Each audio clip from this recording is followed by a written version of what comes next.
और अब आपको ग्राफिक्स के जरिए बताते हैं कि इस फ्लू से किसे सावधान रहने की जरूरत है। 5 साल से कम उम्र के बच्चे, 65 साल से ज्यादा उम्र के बुजुर्ग, गर्भवती महिलाएं, डायबिटीज या दूसरी पुरानी बीमारी वाले और फेफड़ों की बीमारी से जूझ रहे लोग इससे प्रभावित हो सकते हैं, तो इन्हें सतर्क रहना ज्यादा जरूरी है। साथ ही साथ आपको ये बता दें कि H1N1 के सामान्य लक्षणों में क्या है, कैसे आपको ये लग सकता है कि शायद आप H1N1 से ग्रसित हैं। सामान्य लक्षणों में है बुखार, ज्यादा थकान, मांसपेशियों में दर्द, सिर दर्द, गले में खराश, खांसी और ठंड या कपकपी शामिल हो सकते हैं। लेकिन अगर सांस लेने में दिक्कत, सीने में दर्द, लगातार तेज बुखार, भ्रम की स्थिति या होंठ नीले पड़ने जैसे गंभीर लक्षण दिखें तो तुरंत डॉक्टर से संपर्क करना जरूरी है। तो दिल्ली में बढ़ते स्वाइन फ्लू को लेकर अलर्ट भी है, चूंकि केसेस बढ़ रहे हैं और जैसा हमने आपको रिपोर्ट में बताया कि बड़ी तादाद में लोग जो है वो इसी तरह के लक्षणों से गुजर रहे हैं। और वो लक्षण यही है कि लोगों को बुखार हो रहा है और उनके बदन में उन्हें कमजोरी का एहसास हो रहा है, जुकाम हो रहा है, सर्दी हो रही है। तो क्या ऐसे तमाम लक्षणों से यह समझा जाए कि आप H1N1 से ही ग्रसित हैं या फिर ये एक सामान्य इन्फ्लुएंजा है? इसमें फर्क करना होगा, इसे समझना होगा। और इसी के लिए हम कोशिश करेंगे कि हमारे पास जब विशेषज्ञ जुड़ेंगे तो उनसे हम सवाल जवाब करेंगे कि आखिर वो कैसे हमें यह बता पाएंगे कि हम क्या करें। अगर हमारे पास ये लक्षण दिखाई दे रहे हैं तो क्या हमें बहुत पैनिक होना चाहिए, क्या हमें तुरंत डॉक्टर से कंसल्ट करना चाहिए, या डॉक्टर से कंसल्ट करना चाहिए तो कब करना चाहिए, किन स्थितियों में करना चाहिए। जैसे हम पहले आपको बता चुके कि किन लोगों को ज्यादा सावधान रहने की जरूरत है। दरअसल जो 5 साल से कम उम्र के बच्चे हैं उनके लिए सावधानी बेहद जरूरी है। उनके जो बड़े हैं उन्हें यह चाहिए होगा कि बच्चों को जहां तक हो सकता है हाइजीनिक एक एनवायरनमेंट रखा जाए। साथ ही साथ जो 65 साल से ज्यादा उम्र के लोग हैं, बुजुर्ग हैं, उन्हें भी सावधानी बरतनी होगी। मास्क का इस्तेमाल जरूर करना होगा अगर आप भीड़ भाड़ वाली जगह पर हैं। अगर मुमकिन है तो पानी उबालने के बाद ठंडा हो वो पानी पिएं। जो गर्भवती महिलाएं हैं, डायबिटीज या दूसरी पुरानी बीमारी वाले, उनको भी काफी इसमें एहतियात बरतने की जरूरत है। और फेफड़ों की बीमारी से जूझ रहे लोग भी इससे ज्यादा प्रभावित हो सकते हैं।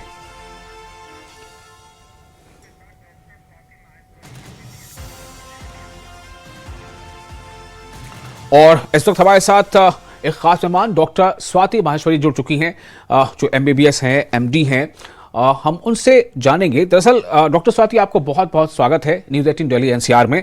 हमने दरअसल जो कुछ अभी बताया है अपने दर्शकों को, मैं तो कोई डॉक्टर हूं नहीं, लेकिन जो आप लोगों ने बताया वही बातें हमने अभी डॉक्टर को अपने दर्शकों को बताई है। लेकिन मेरा सवाल अब आपसे ये है कि जो अभी स्थितियां बनी हुई हैं, सरकार भी अलर्ट मोड में है, अस्पतालों में इसको लेकर के जो है अलर्टनेस बरती जा रही है, क्यों? मैं ये जानना चाहता हूं आपसे कि ऐसी क्या स्थिति हो गई है।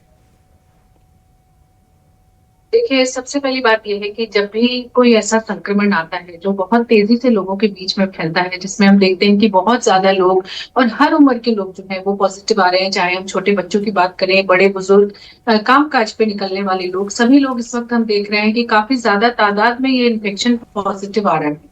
जब भी स्थिति ऐसी होती है कि कोई इन्फेक्शन लोगों में बहुत फैल रहा होता है तो सरकार हमेशा जो है एक मुस्तैदी पर आ जाती है कि हमें जरूरी है कि हमारे अस्पताल जो है वो तैयार रहे कि अगर कोई ऐसी बात होती है कि कल को ज्यादा मरीज जो है गंभीर रूप में सामने आने लगे तो अस्पताल उसके लिए तैयार हो, हमारे जो डॉक्टर्स हैं वो उसके लिए तैयार हो, और जो हमारा सिस्टम है पूरा, चाहे वो टेस्टिंग की हम बात करें, दवाइयों की हम बात करें, और जो अवेयरनेस जैसे आप क्रिएट कर रहे हैं कि लोगों को इसके बारे में जानकारी हो, ताकि लोग भी पहले से एहतियात बरत सके, उनके अंदर पैनिक का सिचुएशन नहीं हो, उन्हें पता हो कि अगर हमें इस तरह के कोई लक्षण दिखते हैं तो हम उसके लिए क्या करें। और साथ ही देखिए, बहुत अच्छी बात जो अभी तक हम देख रहे हैं कि एक तरफ जहां संक्रमण बहुत बढ़ रहा है, वहीं हमारे पास बहुत सीरियस केसेस नहीं आ रहे। यानी कि अगर हम कहें कि ज्यादातर लोग जो हमारी OPD में दिखाने आ रहे हैं या अस्पतालों में दिखाने आ रहे हैं, वो भी जो है 3-4 दिन में घर थोड़ी सी दवाइयां देने से ठीक हो जा रहे हैं, सिम्टोमेटिक ट्रीटमेंट से भी ठीक हो जा रहे हैं। ये एक बहुत बड़ी बात है कि अभी तक गंभीर डॉक्टर स्वाति, ये आपने अच्छी बात बताई है। मैं चाहूंगा जरा आपको रोक के डॉक्टर DK गुप्ता भी हमारे साथ जुड़ चुके हैं, उनका भी वेलकम कर लें। डॉक्टर DK गुप्ता हमारे साथ जुड़ चुके हैं, चेयरमैन है फेलिक्स हॉस्पिटल के। डॉक्टर गुप्ता, आपका भी बहुत स्वागत है। डॉक्टर स्वाति, आप अपनी बात पूरी कर लें। जी जी, बिल्कुल। तो इसीलिए देखिए सरकार हमेशा पहले से तैयारी रखती है। सरकार पहले से ये कोशिश करती है कि कल को जो है अगर कोई सिचुएशन खराब होती है या कोई परेशानी आती है, तो ऐसा ना हो कि हम तैयार नहीं थे या अब हम तैयारी शुरू करेंगे।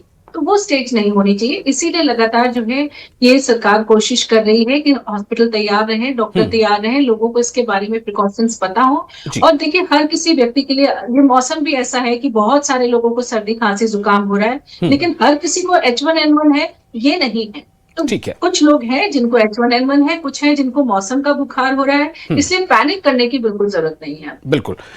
डॉक्टर डी के गुप्ता, मेरा सवाल आपसे ये होगा कि देखिए एक आम जो पेशेंट है उसे ये नहीं पता होता है कि H1N1 है या H1N2 है, मतलब मैं जनरल बात कह रहा हूं। उसे ये पता होता है कि मेरे बदन में कमजोरी महसूस हो रही है, मुझे बुखार जैसा लग रहा है, मुझे जुकाम हो रहा है।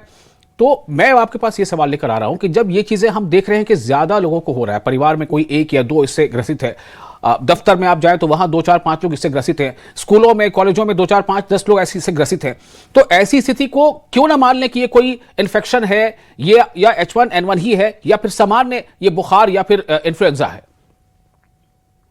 बड़ा अच्छा सवाल है। जनरल पॉपुलेशन को ये बताना बड़ा आवश्यक है कि कौन सा H1N1 जी। इन्फ्लुएंजा हो सकता है, कौन सा नॉर्मल फ्लू है। करते हैं ना, बोलते हैं सिम्टम सेम होते हैं, जी। कुछ सिम्टम डिफरेंशिएट कर सकते हैं, बट ऐसा नहीं कि उससे कंफर्म होता है। जो हम्म। डिफरेंशिएट करने वाले सिम्टम्स क्या है? अगर सडन ऑनसेट ऑफ फीवर, मतलब बहुत जल्दी से बुखार आया, बहुत तेज बुखार आया और हाई ग्रेड है, 103 104 डिग्री से बुखार है। नॉर्मली जो नॉर्मल फ्लू होता है उसमें इतना तेज सडन ऑनसेट नहीं होता और बहुत हाई बुखार नहीं होता है। एक तो पहली बात है। दूसरा जो पॉइंट है, इसमें ड्राई कफ बहुत इंपॉर्टेंट है, बहुत प्रोमिनेंट ड्राई कफ होता है जी। H1N1 में। नॉर्मल वायरल में ड्राई कफ इतना नहीं होता है। सोर थ्रोट होगा, इसमें बॉडी एक बहुत ज्यादा होता है, मसल पेन बहुत होता है, वीकनेस बहुत होती है। तो जी। अगर ऐसे सिम्टम्स मिल रहे हैं जिसमें sudden onset of high grade fever है, ड्राई कफ है, इरिटेटिंग कफ है, हाथ पैर में बहुत दर्द है, मसल पेन बहुत सारा, हेडेक है, वीकनेस बहुत ज्यादा है, सीवियर, तो हमें H1N1 सस्पेक्ट करना चाहिए अनटिल एंड मतलब अनलेस दो प्रूव्ड दो अदरवाइज। बातें मतलब मैं ये आपकी बात से तो निकाल रहा हूं कि या तो मतलब ड्राई कफ और उसके साथ साथ बॉडी पेन, अगर ये दोनों चीजें ज्यादा हैं किसी भी मरीज को, तो कहीं ना कहीं एक अलार्मिंग बेल है और उसे कंसल्ट करना चाहिए डॉक्टर से, आप ये कह रहे हैं? साथ में हाई ग्रेड फीवर, बिल्कुल सही जी। बात ओके। है हम्म। जी। तो अगर ये सिम्टम्स आ रहे हैं तो मतलब चांसेस है, और इस समय वैसे भी आउटब्रेक हुआ है दिल्ली एनसीआर में, पैन इंडिया भी बहुत सारे स्टेट्स में केसेस आ रहे हैं। हमें थोड़ा सस्पिशन हाई रखना चाहिए, डॉक्टर्स पॉइंट ऑफ व्यू से भी, पेशेंट के पॉइंट ऑफ व्यू से। तो अगर किसी को कोई भी सिम्टम्स आ रहे हैं जिसमें ILI इन्फ्लुएंजा लाइक सिम्टम्स है, हाई ग्रेड फीवर है, ड्राई कफ है, सोर थ्रोट है, हम्म। रनिंग नोज है, बॉडी एक है, हेडेक है, चिल्स है, सीवियर कमजोरी है, फटीग है, राइट, कुछ लोगों में ऐसे भी प्रेजेंट कर सकता है, जरूरी नहीं बिल्कुल टिपिकल सिम्टम्स हो। कुछ लोगों में नौजिया, वॉमिटिंग, डायरिया, दस्त, स्पेशली बच्चों में, छोटे बच्चों में। तो अगर ऐसे सिम्टम्स आ रहे हैं, हल्का फुल्का खांसी जुकाम बुखार है और साथ में उल्टी हो रहा है, दस्त हो रहा है, नौजिया हो रहा है, वीकनेस हो रही है तो बच्चों में, तब भी हमें सस्पेक्ट करना चाहिए। इसका जो इनक्यूबेशन पीरियड होता है, मतलब इन्फेक्शन से लेके जी। सिम्टम आने तक का, वो बहुत शॉर्ट होता है, वो 1 से 4 दिन का होता है। मतलब 1 से 4 हम्म। दिन के अंदर सिम्टम्स आ जाते हैं, तो इसी इसको बोलते हैं इसका ऑनसेट बहुत हाई है। इंपॉर्टेंट बात यह है कि हमें अगर ऐसे किसी को सिम्टम्स आ रहे हैं तो हमें सस्पिशन हाई रखना है, अनटिल अदरवाइज इसको इन्फ्लुएंजा मान के ट्रीट करना है। हम्म। एक तो अपने आप को आइसोलेट करना है, आपको रेस्ट देनी है, एडिक्वेट फ्लूइड्स लेने हैं, पैरासिटामोल ले सकते हैं बुखार सबसाइड करने के लिए, नेजल आपका जो कंजेशन हो रखा है, जो जी। कफिंग हो रखा है, उसके सिम्टोमेटिक रिलीफ के लिए स्टीम ले सकते हैं या ट्रीटमेंट ले सकते हैं। बट आपको टेस्ट जरूर कराना, टेस्ट बहुत इंपॉर्टेंट। टेस्ट बिना कराए हम आपको एंटीवायरल ड्रग नहीं दे सकते। बहुत सारे लोग क्या करते हैं, इसको बोलते हैं EORI बोलते हैं, अपर रेस्पिरेटरी जी। इन्फेक्शन। तो उसकी वजह से लोग जो ओवर द काउंटर जाके मेडिसिन ले लेते हैं, जैसे एजिथ्रोमाइसिन ले लिया, अमोक्सिसिलिन, क्लोविलिन एसिड ले लिया और बहुत सारे एंटी कफिंग सिरप्स ले लिए। उसकी वजह से क्या होता है कि जो इसमें रोल नहीं है एंटीबायोटिक का, बल्कि वो नुकसान कर जाती है, उसके लिए हम्म। रेजिस्टेंट डेवलप हो जाता है और वायरस को हम किल नहीं कर पाते, उसके वजह से कॉम्प्लिकेशन, न्यूमोनिया, ARDS, इवन बहुत सारे सेप्सिस के चांसेस बढ़ जाते हैं। तो इसलिए अगर आपको ऐसे सिम्टम्स आ रहे हैं तो प्लीज टेस्ट कराएं। अगर टेस्ट में पॉजिटिव आता है तो हमारे पास उसका ट्रीटमेंट भी उपलब्ध है, और ट्रीटमेंट अवश्य लें। ट्रीटमेंट अगर जल्दी टेस्ट करा लेंगे तो विद इन हम्म। 48 आवर्स का ट्रीटमेंट स्टार्ट कर देते हैं तो उसका रिजल्ट और अच्छे होते हैं, कॉम्प्लिकेशन चांसेस बहुत कम आते हैं। कुछ लोगों को बहुत ध्यान रखना है, बहुत इंपॉर्टेंट है, कुछ रेड फ्लैग साइन बोलते हैं, उन लोगों को ध्यान रखने हैं। कुछ जी। रेड फ्लैग लोग भी होते हैं, जैसे लेस देन 5 ईयर्स के बच्चे हैं, स्पेशली लेस देन 2 ईयर्स के, किसी की उम्र 60 या 65 साल से ज्यादा है, प्रेगनेंसी है, क्रॉनिक लंग डिजीज है, COPD है, अस्थमा है, हार्ट डिजीज है, डायबिटीज है, हाइपरटेंशन है, किडनी डिजीज है, लिवर डिजीज है, किसी को ट्रांसप्लांट हुआ है, कैंसर है, इम्यूनोकम्प्रोमाइज्ड पेशेंट्स हैं, किसी को प्रोग्रेसिव रेस्पिरेटरी इलनेस है, मतलब सांस की बीमारी है। अगर ऐसे लोगों को ज्यादा ध्यान रखना है। और अगर किसी भी एडल्ट को भी, हेल्दी पर्सन को भी अगर ऐसे सिम्टम्स आ रहे हैं जिनको क्लिनिकल साइन बोलते हैं, जिसमें डॉक्टर के पास तुरंत जाना है, हॉस्पिटल तुरंत जाना है, डिले नहीं करना है, वो बहुत इंपॉर्टेंट है। अगर आपकी सांस फूल रही है, ब्रीदिंग डिफिकल्टी हो रही है, सांस में तकलीफ हो रही है, हाँ, आपका SpO2 फॉल हो रहा है, मतलब सिचुएशन जो है लेस देन 94 93 जा रहा है, भारीपन हो रहा है चेस्ट में दर्द हो रहा है आपको, या आपका सेंसोरियम कंफ्यूजन जैसा लग रहा है, एल्टर्ड सिम्पटम जिसको बोलते हैं, गफलत बोलते हैं, या रिकरेंट कफिंग जो है बहुत ज्यादा हो रही है, या आपका हाई ग्रेड फीवर आ रहा है कुछ 405 डिग्री से, पेशेंट को डिहाइड्रेशन हो रहा है, मतलब वीकनेस बहुत हो रही है और पानी की कमी लग रही है, परसिस्टेंट वॉमिटिंग हो रही है, ब्लड प्रेशर कम हो रहा है, सीवियर वीकनेस मतलब बहुत कमजोरी हो रही है, या रैपिड क्लिनिकल डिटोरेशन हो रहा है, मतलब सडनली उसको फीवर आया, एक दिन के अंदर को ब्रीथिंग डिफिकल्टी होने लग गई है, ऐसे कोई सिम्टम्स आ रहे हैं, निमोनिया के साइन लग रहे हैं, सांस चल रही है, तो फिर आपको तुरंत हॉस्पिटल जाना है, डॉक्टर को दिखाना है, एडमिट होना पड़ सकता है, कुछ टेस्ट कराने पड़ सकते हैं, जिसमें रेडियोलॉजिकल टेस्ट होंगे, CBC, LFT, KFT वगैरह होंगे, और इसके अलावा चेस्ट के लिए एक्सरे और होता है CT कराना पड़े, बिल्कुल, IV फ्लूइड देने पड़े, सपोर्टिव ट्रीटमेंट देना पड़े, ये बहुत इंपॉर्टेंट है। जी जी। मैं डॉक्टर DK गुप्ता, आपकी आवाज़ थोड़ी मुझे लगता है शायद PCR आप देखें, आवाज़ अगर बेहतर हो सके। डॉक्टर स्वाति, मैं आपके पास आ रहा हूँ। अभी जो डॉक्टर ने बताया काफ़ी डिटेल में बताया, बड़ी अच्छी बात उन्होंने बताई कि क्या क्या चीज़ें हो सकती हैं, किन्हें मतलब थोड़ा सा इसमें प्रिकॉशन ज़्यादा लेना है। मैं आपसे जानना चाहता हूँ कि कॉमन टेंडेंसी जो घरों में होती है वो ये होती है कि पहले दिन, दूसरे दिन, यहाँ तक कि तीसरे दिन तक जो है घर पे लोग देखते हैं कि भाई शायद ठीक हो जाएगा, बहुत हुआ तो दूसरे दिन या तीसरे दिन पैरासिटामोल खा लिया। आप हमें ये बताएं कि कितने दिन घर पे इंतजार करना चाहिए?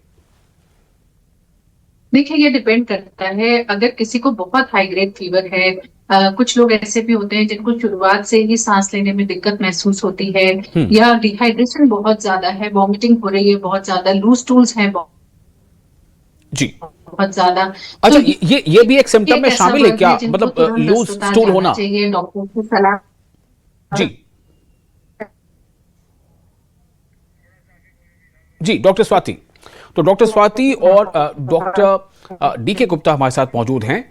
डॉक्टर DK गुप्ता साहब, एक बार फिर मैं आपके पास आ रहा हूं सवाल लेकर के कि लूज स्टूल होना, यानी कहते हैं पेट खराब हो जाना आमतौर से, क्या ये भी एक बड़ा सिम्टम है? क्योंकि कई केसेस ऐसे सुनने में आ रहे हैं कि बुखार हुआ, बुखार के साथ बदन हाथ में दर्द है और जो है पेट खराब हो गया है। बिल्कुल सही कह रहे हैं, खास करके बच्चों में, पीडियाट्रिशियन नहीं हूँ, बच्चों में मेरी नॉलेज थोड़ा एक्स्ट्रा अपडेट कर सकते हैं आपको। उसमें क्या होता है, बच्चों में जब भी कोई वायरल इलनेस होती है, खासकर H1N1 भी है, इसके अंदर भी कुछ स्पेसिफिक गैस्ट्रो इंटेस्टाइनल सिम्टम्स आते हैं, जिसको GI सिम्टम्स बोलते हैं। तो नौजिया, जी में चलाना है, उल्टी होना, वॉमिटिंग इसको बोलते हैं, डायरिया होना, लूज स्टूल होना, पेट दर्द होना, ये बहुत कॉमन हो सकता है। इसकी वजह से डिहाइड्रेशन होना, तो इस तरह से भी प्रेजेंट कर सकता है, बट टिपिकल प्रेजेंटेशन नहीं है, ये एटिपिकल प्रेजेंटेशन है। बट अगर ऐसे सिम्टम्स भी आ रहे हैं और साथ में हल्का सा रनिंग नोज या कोल्ड है, कफ है, हल्का फीवर है, तो भी हमें H1N1 सस्पेक्ट करना चाहिए, मैं इसको रूल आउट करना चाहिए, तुरंत करना चाहिए। बिल्कुल। डॉक्टर गुप्ता, एक सवाल और है कि एक तो आपने बताया कि जो SOPs कह सकते हैं उसको, उसमें ये है कि आप मास्क पहने, अगर आपको ऐसा लग रहा है कि आप शायद दिक्कत हो रही है सांस में, आप जो है हाइजीन मेंटेन करें, सैनिटाइजर का इस्तेमाल कर लिया करें। इन सब के बीच मैं आपसे ये जानना चाहता हूं कि खान पान जो है वो कैसे इसको अफेक्ट करता है, और हम क्या अपने खान पान में कुछ बदलाव लाएं ताकि इसका सीधा असर हम पर ना पड़े या H1N1 से हम ग्रसित ना हो। ये बड़ा अच्छा सवाल है। हम सबकी जो रोग प्रतिरोधक क्षमता होती है, जिसको हम लोग इम्यूनिटी बोलते हैं, वो बहुत इंपॉर्टेंट है, खास करके पानी इसमें, बैक्टीरियल इसमें। अगर आपकी रोग प्रतिरोधक क्षमता अच्छी है तो आप किसी बीमारी से लड़ सकते हैं। बीमारी होगी भी तो आपको कॉम्प्लिकेशंस नहीं होंगे और डेथ की संभावना ना के बराबर होगी। तो अगर हम अपनी इम्यूनिटी बूस्ट कर सकते हैं तो वो बहुत इंपॉर्टेंट। वो कैसे बूस्ट हो सकती है? खान पान से हो सकती है, आपकी डेली रोजमर्रा की दिनचर्या क्या, उस पर इम्पैक्ट पड़ सकता है। खान पान क्या करना है? एक तो खूब सारा तरल पदार्थों का सेवन करना है, प्लेंटी ऑफ फ्रूट्स जिसको बोलते हैं। दूसरा, खान पान जंक फूड नहीं खाने हैं, प्रोसेस्ड फूड नहीं खाने, शुगर ड्रिंक्स नहीं पीने। क्या खाना है इंपॉर्टेंट है, ग्रीन लीफी वेजिटेबल्स खानी है, सलाद लेना है, सीजनल फ्रूट्स लेने हैं, ड्राई फ्रूट्स लेने हैं, जो घर के हेल्थ के लिए बहुत चीज इंपॉर्टेंट होती है। प्रोबायोटिक योगर्ट है, दही है, कर्ड है, बच्चों में खाकर खिचड़ी, दलिया, दाल चावल, दही, ये सब दे सकते हैं हम लोग। इसके अलावा प्लेंटी ऑफ फ्रूट्स, मैंने बताया, जूसेस, फ्रेश जूसेस दे सकते हैं, ये बहुत इंपॉर्टेंट है। ORS दे सकते हैं आप, नींबू का पानी, नारियल पानी सब दे सकते हैं। और और चीजें इंपॉर्टेंट क्या है के अलावा, जो खाना के अलावा यूज करने के लिए तो सबसे इम्पोर्टेंट है कि अपनी बॉडी पे स्ट्रेस आने, मेंटल हेल्थ भी बहुत इंपॉर्टेंट है। वो कपड़ों अच्छी रहेगी तो हम अच्छी लेंगे। जब 8 घंटे की नींद आजकल रिकमेंड करते हैं मिनिमम 6 आवर्स की, 6 आवर्स नींद अगर कम है तो इम्यूनिटी कम हो जाती है, कमजोर हो जाती है। बिल्कुल और बिल्कुल। और डॉक्टर स्वाति फिर से जुड़ चुके, थोड़ा नेटवर्क का इशू था।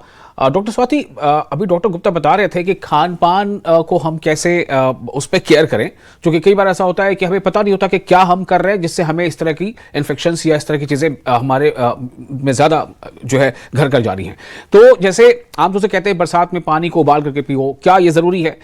या फिर खान पीन में हम क्या चीजें ऐसा करें घरेलू उपचार के तौर पर जिससे हम इससे ज्यादा हमारे ऊपर असर ना पड़े?